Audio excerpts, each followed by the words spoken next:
복된 주일에 우리에게 주신 하나님의 말씀은 구약성경 사무엘상 16장 10절에서 13절까지 말씀입니다. 구약성경 434면 사무엘상 16장 10절에서 13절까지 말씀을 한 목소리로 함께 읽겠습니다. 이새가 그의 아들 일곱을 다 사무엘 앞으로 지나가게 하나 사무엘이 이새에게 이르되 여호와께서 이들을 택하지 아니하셨느니라 하고, 또 사무엘이 이새에게 이르되 내 아들들이 다 여기 있느냐? 이새가 이르되 아직 막내가 남았는데 그는 양을 지키나이다. 사무엘이 이새에게 이르되 사람을 보내어 그를 데려오라. 그가 여기 오기까지는 우리가 식사 자리에 앉지 아니하겠노라.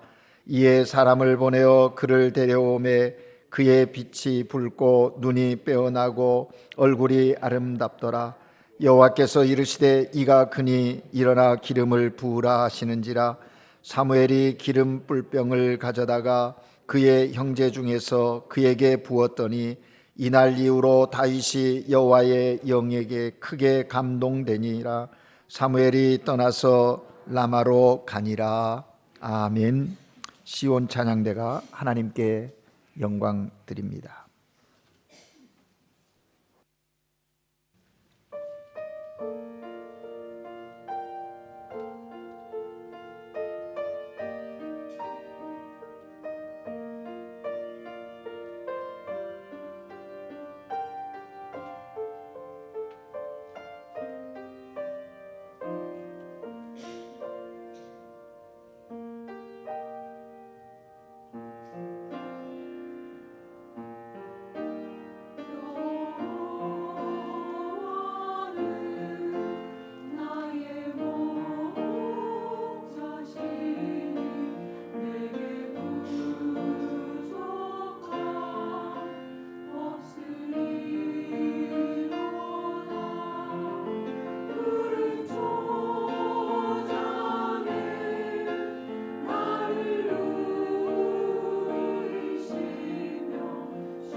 아멘.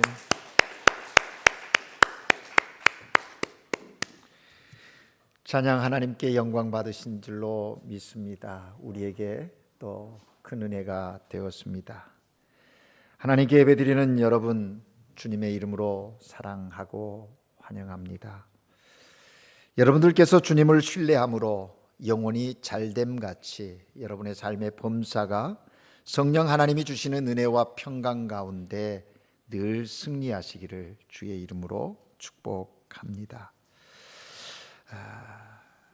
여러분, 사람이 언제 행복합니까? 여러분이 삶을 살면서 난 지금 행복해 라고 느낄 때가 언제입니까? 아마 사람마다 다 차이가 있고 느낌이 다르리라고 생각됩니다. 그런데 한 몇 가지로 정리해 본다면, 누군가로부터 사랑받고 사랑할 수 있을 때 행복하답니다. 인정하십니까? 누군가가 나를 사랑해 주고, 사랑만 받는 것이 아니라 내가 누군가를 사랑할 수 있을 때 행복한 것이죠. 행복한 거죠. 또 하나는 꿈을 꿀 수 있는 소망이 있을 때 행복하답니다. 여러분에게 소망이 있습니까? 현실의 삶을 보면서 나에게는 지금 이런 소망이 있습니다 라고 하는 붙든 소망이 있는지 묻고 싶습니다. 소망, 그것이 우리를 행복하게 한다는 거예요. 막연한 소망이 아닙니다. 약속이 있는 소망인 것이죠. 또 하나는 서로에게 믿음이 있을 때 행복하답니다. 누군가 만나고 또 교제하는데 믿음이 있을 때 행복한 것. 그 믿음이 있을 때 그 교제가 건강해지는 것이죠. 만약에 믿음이 없이 의심이 생긴다든지 뭔가 신뢰가 안 가는 부분이 느껴지기 시작하면 그 관계는 깨어지기 시작합니다. 불편하기 시작합니다. 서로에게 믿음이 있어야 한다라는 것이죠. 가족들뿐만 아니라 일상 사회생활 속에서도 분명히 그런 것 같습니다. 여러분, 여기 대표적인 단어 세 가지, 사랑, 소망, 믿음입니다. 누가 가장 행복할 것 같습니까? 하나님을 믿는 사람, 하나님이 나를 사랑하고 있다라고 하는 걸 느끼는 사람, 그리스도가 나의 소망입니다, 내 소망은 그리스도 안에 있습니다 고백할 수 있는 사람, 그 사람 정말 행복한 것입니다. 오늘 하나님 앞에 나와 예배드리는 여러분 모두가 이러한 행복의 주인공들이심을 확신할 수 있기를 바랍니다. 그래서 옆 사람에게 한번 인사하지요. 당신은 행복합니다. 아멘 하신 분은 정말 행복한 분이에요. 나는 행복합니다. 어디에 가든지 누구에게든지 이렇게 나는 행복합니다. 왜? 나를 사랑하시는 하나님 때문에, 그리스도 예수로 말미암아 내게 소망이 있기 때문에, 내 삶에 소망이 있기 때문에 하나님을 믿는 나는 행복합니다 고백할 수 있기를 바랍니다. 그러면 삶에 지금 느껴지는 무게도, 고통도, 아픔도, 문제도 우리는 인내하면서 해결해 갈 수 있고요, 그 가운데서도 하나님이 주시는 은혜를 체험할 수 있기 때문인 것입니다. 언제나 그러한 마음의 고백, 다짐을 가지고 신앙의 삶을 살아가는 여러분들 되시기를 주의 이름으로 축복합니다. 사람은 누구를 막론하고 남이 나를 어떻게 보느냐에 민감한 것 같습니다. 안 그런 것 같아도 요즘 시대에 뭐 그런 얘기 하지요. 나는 남 신경 안 써. 나는 나만 좋으면 돼. 내 하고 싶은 대로 할 거야 라고 말하는 사람들이 있습니다. 그러나 그럼에도 불구하고 사람들 사회에서 관계 속에 살아가는 것은 남을 의식할 수밖에 없다는 것이죠. 그 사람이 나를 어떻게 보느냐 무시할 수 없는 것이죠. 자신이 누군가를 생각하기보다는 저 사람이 나를 어떻게 보는가, 이것은 참 중요한 자기 인식이고 삶의 태도라고 생각됩니다. 그래야 서로의 지킬 부분들을 지킬 수 있고 또 무례히 행하지 않을 수 있기 때문에 그렇습니다. 그러나 이게 너무 또 지나치면 자기에게 주어진 자유함과 자기 자신에 대한 이해에 혼란을 겪을 수도 있음을 아셔야 합니다. 그래서 이것들을 잘 컨트롤하고 또 밸런스를 유지해 나가는 것도 중요하다라는 겁니다. 그러나 무엇보다 더 중요한 것이 있다면 하나님이 나를 어떻게 보실까? 하나님이 보시는 것은 무엇일까? 이것을 생각하고 삶을 사는 것입니다. 여러분, 이번 주에 사무엘서를 묵상하시면서 특별히 이스라엘 초대왕 사울에 대한 이야기, 사건들 많이 접하셨지요. 거기에 보면 사울이 이스라엘의 초대왕이 될 때 참 겸손한 사람이었습니다. 그런데 왕으로서 자리에 딱 앉고부터는 변질되기 시작했지요. 그래서 정말 하나님을 두려워하는 것이 아니라 어떻게 돼요? 백성들을 두려워해서 하나님이 하라고 하는 것 하지 않고 하나님이 말씀하신 것에 순종하지 못함이 드러나기 시작합니다. 그러고 나서 변명합니다. 내가 그렇게 한 것은 백성들이 두려웠기 때문이기도 하고 또 정말 자기 자신이 그렇게 할 수밖에 없는 상황이었고 의도가 이런 것이라고 하면서 여러 가지로 변명하는 것을 보게 되지요. 오늘 우리가 읽은 본문 16장 앞부분 15장에 보면 그러한 얘기들이 참 많이 나옵니다.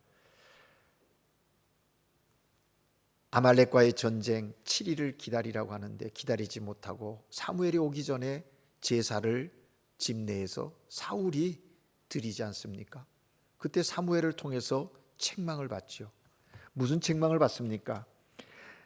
여호와께서 번제와 다른 제사 그 목소리 청종하는 것보다 좋아하실 것 같습니까? 순종이 제사보다 낫습니다 라는 이야기를 합니다. 그랬을 때 사울이 회개하는 듯 사무엘에게 하는 말이 24장에 나옵니다. 내가 여호와의 명령과 당신의 말씀을 어긴 것 인정한답니다.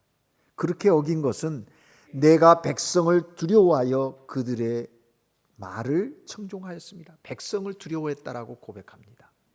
뿐만 아니라 또 30절에 가보면 자기가 범죄하였을지라도 제사장인 사무엘에게 자기와 함께 가서 예배하게 해달라는 그 이유가 뭐냐면 이스라엘 앞에서 나를 높이사 나와 함께 들어가서 내가 당신 하나님 여호와께 경배하게 하소서. 뭡니까? 이스라엘 백성들 앞에 내 체면 좀 세워주세요 라고 이야기하는 거예요. 철저하게 사울이 하나님보다 하나님이 자기를 어떻게 보시는가에 관심이 있는 것이 아니라 사람에게 초점이 맞춰지고 있더라는 겁니다. 그 결과가 어떻게 됐습니까? 하나님으로부터 버림을 당하는 거예요. 오늘 우리가 읽은 16장은 이제 역사의 무대에 다윗이 등장하는 것이지요. 사무엘 선지자가 하나님의 지시를 받아서 다윗에게 기름을 붓는 내용이 기록되어진 장입니다. 오늘 우리가 함께 읽은 본문을 통해서 하나님이 보시는 것은 무엇이고 하나님이 보신 것을 어떻게 이루어 가시는지 보시면 그것을 어떻게 성취해 가시는 건지 다윗의 삶을 통해서 우리가 보기를 원하는 것입니다. 여러분, 첫째로 하나님이 보시는 것은 언제나 사람 중심을 보신다고 말씀하십니다. 사실 오늘 본문은 6절서부터 읽으려고 했는데 좀 긴 것 같아서 10절을 잡았거든요. 10절에서 13절.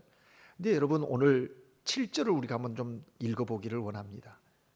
7절에 보면 이새의 집에서 사무엘이 이제 사울의 다음을 이어갈 왕을 선택하려고 할 때 첫 아들 엘리압을 보고서 이 사람이구나, 이 하나님이 세울 사람이구나 생각하고 기름을 부으려고 할 때 하나님께서 사무엘에게 하시는 말씀입니다. 우리 함께 읽겠습니다. 7절 시작.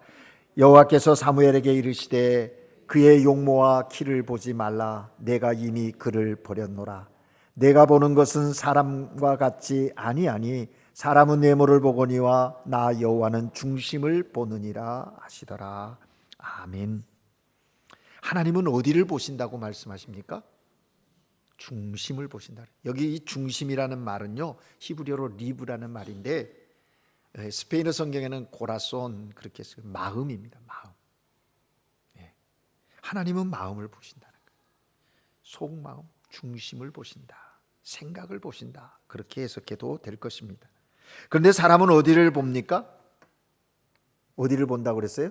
외모를 본다. 미르의 모형이나 외 눈에 보여지는 것에 집착한다라는 것이죠. 여러분, 사람이 아무리 훌륭해도 다른 사람 중심을 보지 못하지요. 혹시 여기 나 당신 마음 다 알아 라고 말하잖아요. 그런데 진짜 마음을 알까요? 그래서 우리 속담에 뭐라 합니까? 10길 물속은 알아도 한 길 마음속은 모른다. 그런 얘기를 해요. 마음을 알 것 같아도 볼 수가 없어요. 그러니까 그냥 우리가 마음을 당신 마음 다 알아 하는 거는 사실은 자신이 느끼는 한 부분을 본 거지 그 마음 깊은 곳을 보지는 못해요. 인간은 볼 수가 없어요. 그러나 하나님은 보신다라는 겁니다. 그래서 우리는 하나님 앞에 두려움으로 서야 하는 겁니다. 여러분 보십시오. 이스라엘의 선지자요 예언자이고 또 제사장인 사무엘이요 이스라엘 초대 왕을 세울 때 어떻게 했습니까? 거기 앞에 보면 9장에 보면 사무엘이 사울의 외모를 보고 반했어요. 사무엘상 9장 2절에 보니까 사무엘이 사울의 외모에 대해서 이렇게 말합니다. 이스라엘 자손 중에 그보다 더 준수한 자가 없고 키는 모든 백성보다 어깨 위만큼 더 크다. 오늘날 우리가 쓰는 말로 하면요, 몸짱의 얼굴짱이라는 겁니다. 10장에 가보면요 또 어떻게 말하냐면요, 모든 백성 중에서 짝지을 이가 없다. 비교해 볼 대상이 없다. 그만큼 사울은 탁월하다. 이렇게 평을 하고 있다라는 거죠. 사무엘의 이런 평에 이스라엘 모든 사람들이 왕 만세하고 사울을 왕으로 세운 것 아니겠습니까? 그런데 여러분 이미 읽고 묵상해서 아시듯이 불행하게도 외모는 준수했으나 사울의 영적인 상태는 경건한 모습은 거기에 따라가지 못했음을 보게 됩니다. 결국 하나님이 보시는 것에 관심이 적었던 사울은 불순종함으로 버림을 받게 된 것이죠. 이런 일이 있은 후에 사울은 그렇게 이제 버리겠다고 하는 소식을 들은 사무엘이 너무 속이 상했어요. 그래서 여러분 15장 11절에 보니까 사무엘이 근심하여 온 밤을 여호와께 부르짖었다. 기도했다는 거예요. 하나님. 모르겠어요. 그 기도의 내용에 대해서는 자세히 기록하지 않았습니다. 사울을 위해서 기도했을 것이고 자신이 사울 왕을 세우는 일에 쓰임 받았을 때 주님의 뜻 또 곁에서 함께하지 못한 것 후회하며 회개하며 기도했는지 모르겠어요. 어찌됐든 11절에 보니까 사무엘이 근심하여 온 밤을 여호와께 부르짖었다라고 기록하고 있습니다. 속상해하고 있으니까 16장 1절에 보십시오. 내가 언제까지 그러고 있겠냐. 일어나라. 그러면서 16장 1절에 보니까 이스라엘 왕이 되지 못하게 내가 했거늘 내가 그를 위하여 언제까지 슬퍼하겠느냐. 너는 뿔기름을 채워가지고 가라. 내가 너를 베들레헴 사람 이새에게 보내리니 이는 내가 그 아들 중에서 한 왕을 보았다. 벌써 하나님은 한 왕을 보았다라는 겁니다. 베들레헴 이새 아들 중에 왕이. 그래서 사무엘을 이새의 집으로 보내게 하는 거예요. 그러니까 사무엘이 두려운 거예요. 사울이 알면 나 죽습니다. 그러니까 하나님이 야, 방법을 가르쳐 주지. 너가 제사장이니 그 집에 가서 제사를 드려라. 그래서 재물을 준비해서 간 거예요. 가서 이제 이새에게 자녀들을 다 데리고 오라라고 한 것이죠.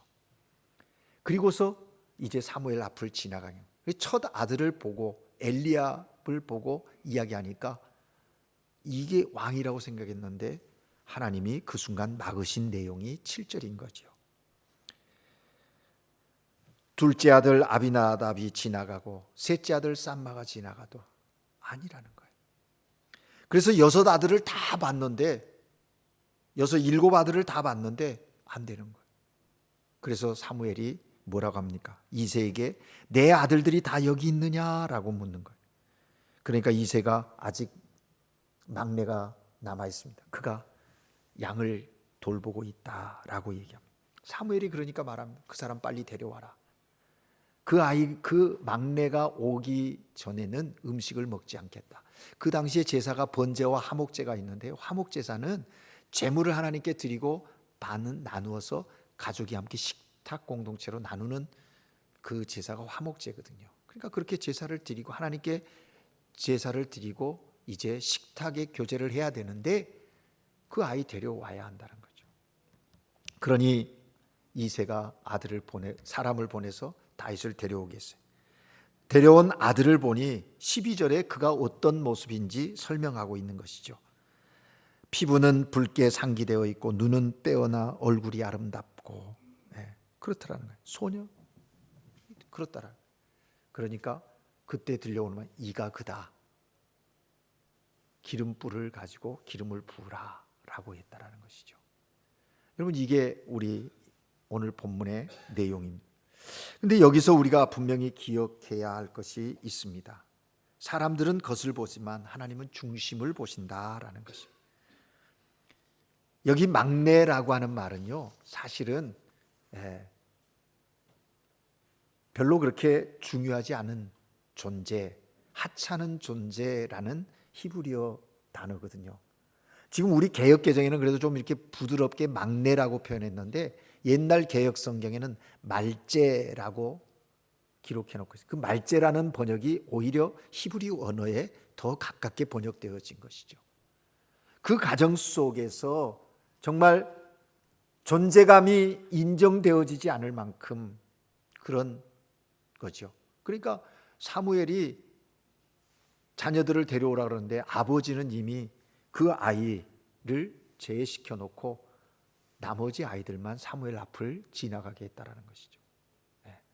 또 그뿐입니까? 형제들 역시도 자기들의 그 외형적인 그 남성다움과 이 건강함 이런 것들을 자랑하면서 아마 막내는 좀 무시했겠죠. 오늘날은 막내를 얼마나 사랑스럽고 귀엽습니까? 근데 그랬다는 거죠.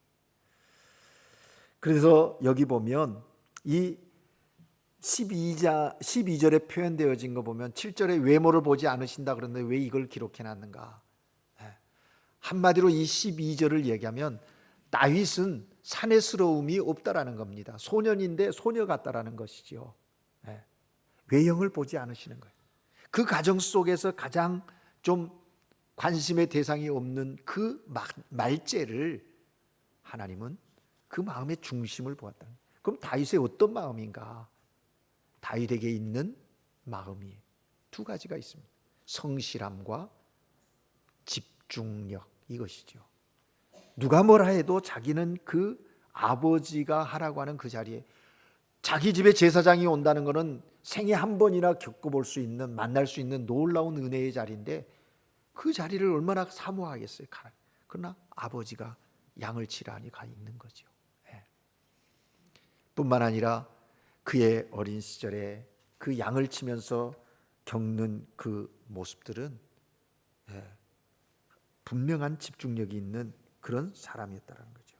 그래서 하나님은 그런 마음의 중심을 다윗의 모습 속에서 본 것이죠. 그를 택했다. 그렇습니다. 여러분, 하나님은 사람을 판단하실 때 결코 겉모양으로 보시지 않습니다. 그 사람이 예쁘게 생겼든 좀 덜 예쁘게 생겼든 키가 크든 작든 그것이 중요하지 않다는 것이죠. 몸이 정상이든 한 곳에 장애가 있어 불편하든 아무런 차별을 두시지 않으신 분이 하나님이에요. 여러분, 우리는 늘 외모에 신경을 많이 쓰지 않습니까? 내 모습이 어떤지, 내 모습은 누구에게 비춰질 때 어떻게 비춰질지. 그런데 분명한 건 하나님께서는 사람의 중심을 본다라는 거예요. 그러기에 우리는 이 하나님의 보시는 것을 알았기에 우리는 매 순간 경건의 훈련에 게으름이 없어야 되는 거죠. 하나님의 말씀을 읽고 기도하고 찬양하면서 경건의 훈련, 영적인 삶의 성숙을 이뤄가는, 그래서 내 영혼이 깨끗함을 유지하는, 정결함을 유지하는 그 신앙의 삶이 계속되어야 해요. 그 마음을 보시는, 중심, 그 마음을 보시는 하나님의 마음에 드는 여러분들이 되시기를 바랍니다.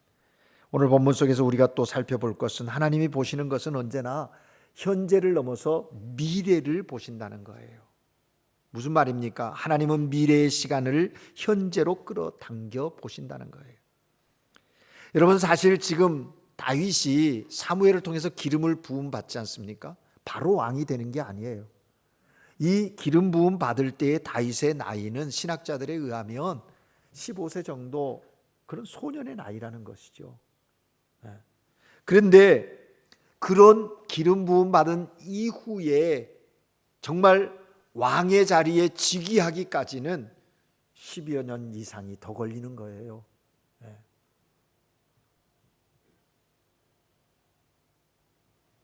수없이 많은 고독함, 고난, 도망당해야 하는 아픔들, 그게 다윗의 모습 속에 있었다는 거죠. 다윗은 한참이나 연단을 받은 후에야 이때 기름 부음 받음의 실체를 누리게 되었다는 거예요. 그런데 왜 벌써 기름을 부으셨을까요? 왜 하나님이 부으라고 하셨을까요? 그렇습니다. 하나님은 다윗의 중심을 보실 뿐만 아니라 미래를 바라보시면서 다윗을 택하셨고, 그 택한 다윗을 하나님의 계획하신 대로 만들어 가시는 것을 다윗의 여정 속에서 우리가 확인할 수 있다라는 것입니다. 여기에 하나님이 보시는 것에 탁월함이 있는 것이죠. 우리 인간하고 견줄 수 없는 하나님의 탁월함입니다. 하나님은 없는 것을 있는 것처럼 보십니다. 아직 이루어지지 않은 것을 이루어진 것처럼 보시는 하나님이십니다. 미래를 계획하시고 그것을 현실처럼 보신다는 것이죠. 하나님은 대단한 통찰력과 앞을 내다보시고 지극히 평범한 목동을 왕으로 대우하시는 거예요. 왜냐하면 그의 미래의 모습을 현실로 끌어당겨서 보셨기 때문이라는 겁니다. 여러분, 이걸 다윗에게만 그럴까요? 오늘 이 시대를 살아가는 우리에게도 하나님은 그렇게 하십니다. 우리의 미래의 어떤 모습을 하나님은 그려놓으시고, 그 미래의 모습이 이루어지기 위해서 오늘 지금 현실에서 우리를 그렇게 만들어 가신다라는 것이죠. 그래서 하나님은 다윗에게 이러한 왕의 그 자의식을 갖도록 미리 심어 놓으시는 거예요. 그러면서 말씀하시는 거죠. 느끼게 하시는 거죠. 왕이 될 것을 잊지 마라. 기름 받은 그 순간을 잊지 말고 어떤 어려움이 와도 이겨내라 말씀하시는 거예요. 그래서 여러분 보십시오. 단지 그렇게만 느끼게 하는 게 아니라 오늘 13절에 보니까 그것에 대해서 구체적으로 말씀하시는 거죠. 사무엘의 기름 뿔병을 가져다가 그 형제 중에 그에게 부었더니 이날 이후로 다윗이 여호와의 영에 크게 감동되었다. 여호와의 영에 크게 감동되었다. 이날 이후로. 얼마나 감격스러운 일입니까? 다윗이 마음에 감동되지 않을 수가 있었겠습니까?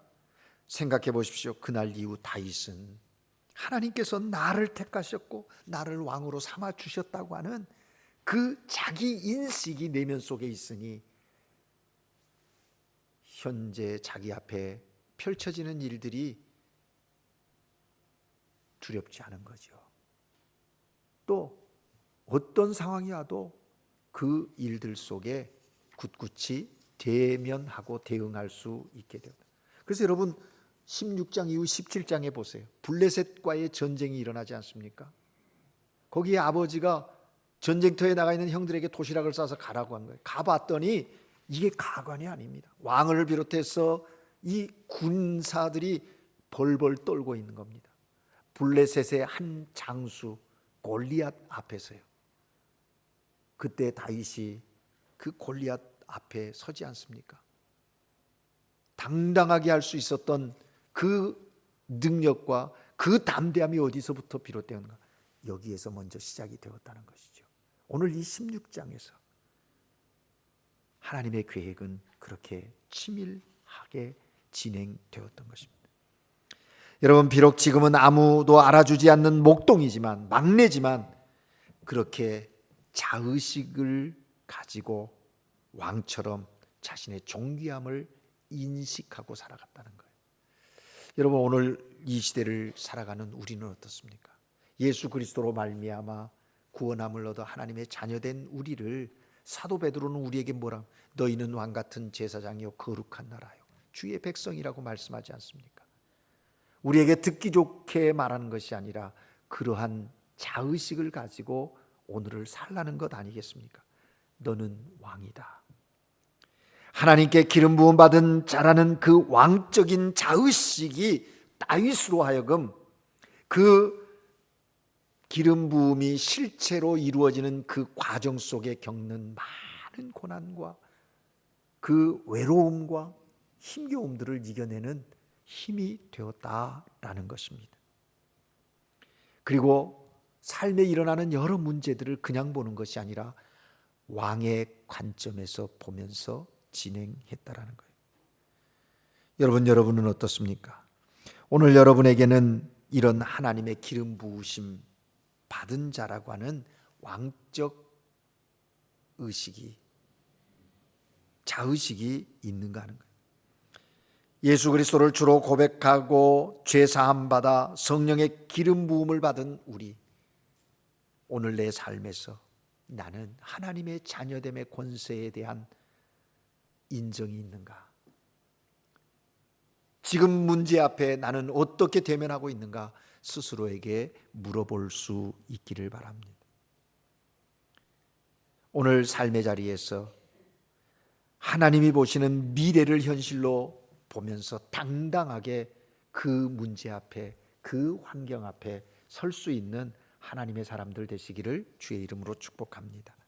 마지막으로 하나님이 바라보시는 그 보시는 것, 그것은 현실을, 미래를 현실로 끌어와서 보시는데 거기에 멈추는 게 아니라 그것을 바라보시는 대로 이루어 가신다는 거예요. 사건을 이루어 가신다는 거예요.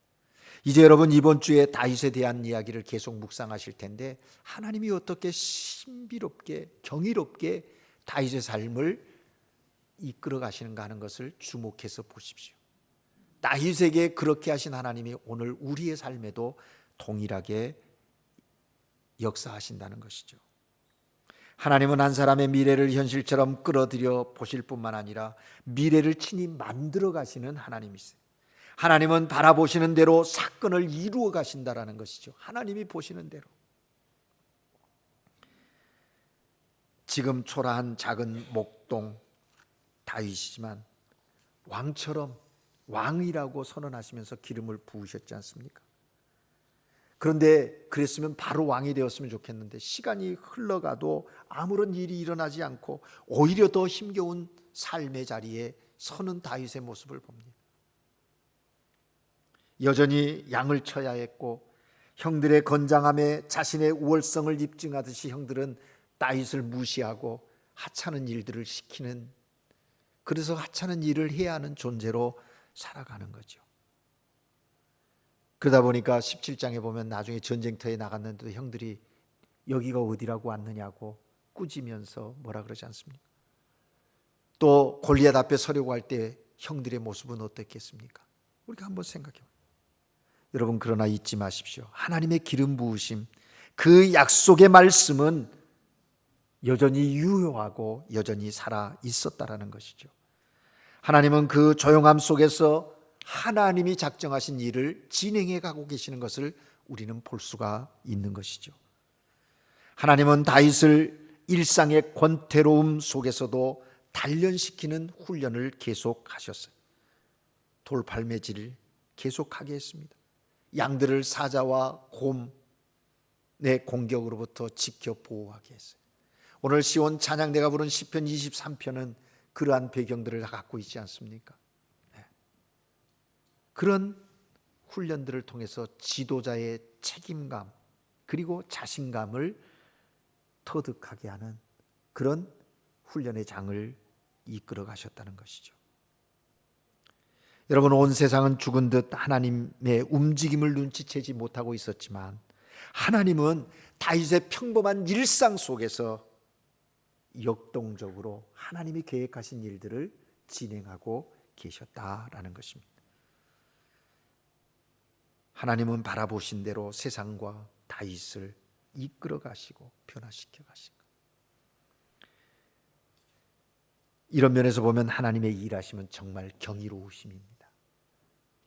특별한 사람에게만 아니라 오늘 하나님을 경외하는 우리의 삶 속에도, 우리의 가정 속에도, 우리의 사업의 현장 속에도, 공동체 속에도 하나님은 하나님의 계획 속에, 섭리 속에 일을 이끌어 가시는데 정말 경이롭습니다. 다윗이 기름 부음 받고 하나님의 영이 크게 감동되지 않습니까? 그런데 오늘 14절, 13절 이후 14절에 보면 사울 왕에게 어떻게 되는가 보십시오. 여호와의 영이 사울에게서 떠나고 여호와께서 부리시는 악한 영이 사울에게 들어가게 되었다라는 거예요. 그러니 사울의 악한 영이 잡히게 되니까 얼마나 어렵습니까? 그 해결하기 위해서 보십시오. 사울의 신하들이 수금 타는 자를 찾는데, 그 악한 영을 쫓을 수금 타는 자를 찾는데 다윗을 불러내는 거예요. 그래서 다윗이 거기 한 5년 정도 사울 곁에서 직접 뭘 배우게 됩니까? 훈련을 받게 되는 것이죠. 왕 곁에서 왕의 개인 수업을 받는 거예요. 뭐 좋은 지도를 받는 반면 교사가 되는 거예요. 이래서는 안 되겠구나. 사울을 통해서 배우는 거죠. 훈련을. 왜 점차 다윗의 인기가 높아지니까 사울이 시기하기 시작하지 않습니까? 그래서 사울이 다윗을 죽이려고. 그래서 그때부터 또 피난 생활이 시작되어지는 거예요. 그래서 아둘람 굴로 숨기도 하고, 또 그 당시에 루저인 소외된 계층 400여 명을 모아서 함께 또 지내기도 하고, 그 정말 왕의 자리에 즉위하기까지의 과정이 너무나 힘겹지요. 그런데 그 과정들을 다 견뎌내면서 다윗이 하나 잃어버리지 않고 끝까지 붙든 게 있습니다. 그건 뭐냐면 하나님을 예배하는 예배자였다라는 것이죠. 여러분, 이런 일련의 다윗의 행적을 우리가 살펴보면서 우리는 우리들 마음 가운데 소망이 있고 확신이 있습니다. 내가 경외하는 하나님은 나의 삶에, 우리의 가정 가운데 이러한 역사를 동일하게 진행하고 계시는 하나님이시다라는 것입니다. 하나님께서는 오늘 우리들의 삶에도 동일하게 그렇게 행하고 계시는 거예요. 그러므로 매 순간의 삶 속에서 하나님이 보시는 것이 무엇인지, 하나님이 보신 것을 어떻게 내 삶 가운데 이루어 가시는지 관심하면서 믿음으로 그것이 나의 기업임을 알고 오늘의 삶의 자리에서 성실하게 살아가셔야 한다는 것이죠. 자비로우신 하나님은 오늘 저와 여러분이 이런 하나님을 신뢰하고 믿음을 가지고 세상 살아가기를 기대하고 계십니다. 우리의 중심을 보시고 나의 미래의 삶을 현실에서 만들어 가시는 하나님의 손길을 기대하고 하나님의 뜻, 말씀에 순종하며 삶을 살아갈 때 하나님은 우리를 역사의 무대 속에 우뚝 세워서 하나님이 하시고자 하시는 일들을 이루어 가신다라는 것입니다. 하나님께서 오늘 이 시대 속에 우리의 삶의 자리에서 하나님의 뜻을 이루어가는 그 역사에 쓰임받는 주인공들이 다 되시기를, 주님과 동행하여 그러한 역사를 이루어 가시는 하나님의 사람들 되시기를 주의 이름으로 축복합니다. 기도하겠습니다. 사랑의 하나님 아버지, 다윗의 삶을 통해서 오늘 이 시대에 그리스도인으로 어떻게 살아가야 하는지 깨달아 알게 하시니 감사합니다. 하나님이 보시는 것이 무엇인지 내 삶 속에서 또 우리의 가정에서 우리의 공동체에서 어떤 것인지 깨달아 알게 하시고 그것을 이루어 가시는 하나님의 일하심을 또 경험하며 찬양하며 예배하는 예배자로 살아가게 하옵소서. 그래서 이 마지막 때에 하나님의 거룩한 나라가 믿음의 사람들을 통해서 이루어지게 하옵소서.